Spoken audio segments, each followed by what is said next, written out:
საქართველოს ამერიკის საპარლამენტო მეგობრობის ჯგუფის ხელმძღვანელი და საფინანსო საბიუჯეტო კომიტეტის თავმჯდომარე დავით ონოფრიშვილი კი შეერთებულ შტატებში კონგრესმენებს შეხვდა.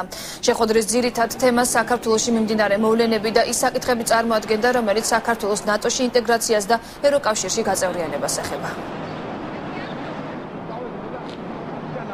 ამ დღეებში დაგეგმილია და უკვე რამდენიმე შეხვედრა გაიმართა, დღესაც და ხვალაც გაგრძელდება კონგრესმენებთან, რომლებიც ინტერესით ადევნებენ თვალყურს საქართველოში მიმდინარე მოვლენებს. ჩვენი საუბარი კიდევ უფრო ჩაუღრმავდა ისეთ საკითხებს, როგორიც არის ნატოში გაწევრიანების საკითხი,